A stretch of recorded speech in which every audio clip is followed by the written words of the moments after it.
ವರ್ಷ ನಡೆದಿದ್ದ ICC T20 ವಿಶ್ವಕಪ್ ಟೂರ್ನಿಯ ಫೈನಲ್ ಪಂದ್ಯದಲ್ಲಿ ದಕ್ಷಿಣ ಆಫ್ರಿಕಾ ತಂಡವನ್ನ ಕೇವಲ 5 ರನ್ಗಳಿಂದ ಮಣಿಸಿದ್ದ ರೋಹಿತ್ ಶರ್ಮಾ ನಾಯಕತ್ವದ ಭಾರತ ತಂಡ ಚಾಂಪಿಯನ್ ಆಗಿತ್ತು.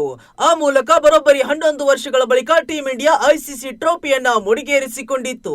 ಈ ಹಣಾಹಣಿಯಲ್ಲಿ ಭಾರತ ತಂಡದ ಗೇಮ್ ಚೇಂಜರ್ ಯಾರೆಂದು ಅಂದು ಟೀಂ ಇಂಡಿಯಾವನ್ನ ಮುನ್ನಡೆಸಿದ್ದ ರೋಹಿತ್ ಶರ್ಮಾ ಇದೀಗ ರಿವೀಲ್ ಮಾಡಿದ್ದಾರೆ.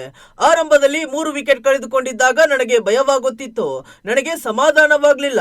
ದಕ್ಷಿಣ ಆಫ್ರಿಕಾ ತಂಡಕ್ಕೆ ಪಂದ್ಯವನ್ನ ಬಿಟ್ಟು ಕೊಡುತ್ತೇವೆ ಎಂದು ನಾನು ಭಾವಿಸಿದ್ದೆ. ಆದರೆ ನಿಸ್ಸಂಶಯವಾಗಿ ನಮ್ಮ ಕೆಳ ಮಧ್ಯಮ ಕ್ರಮಾಂಕ ಟೂರ್ನಿಯಲ್ಲಿ ಹೆಚ್ಚು ಬ್ಯಾಟಿಂಗ್ ಮಾಡದಿದ್ರು ಅವಕಾಶ ಸಿಕ್ಕಾಗಲೆಲ್ಲ ಪರಿಣಾಮ ಬೀರಿದೆ. ಅಕ್ಷರ್ ಪಟೇಲ್ ಈ ಆಟದ ಬಗ್ಗೆ ಹೆಚ್ಚು ಜನರು ಮಾತನಾಡುತ್ತಿಲ್ಲ, ಆದರೆ ಅವರ ಇನ್ನಿಂಗ್ಸ್ ಪಂದ್ಯವನ್ನೇ ಬದಲಾಯಿಸಿತು. ಆ ಹಂತದಲ್ಲಿ 31 ಎಸೆತಗಳಲ್ಲಿ 47 ರನ್ ಗಳಿಸಿದ್ದು ಅತ್ಯಗತ್ಯವಾಗಿತ್ತು. ಇನ್ನಿಂಗ್ಸ್ ನ ಉದ್ದಕ್ಕೂ ಬ್ಯಾಟ್ ಮಾಡಲು ನಮಗೆ ಒಬ್ಬ ಆಟಗಾರನ ಅಗತ್ಯವಿತ್ತು.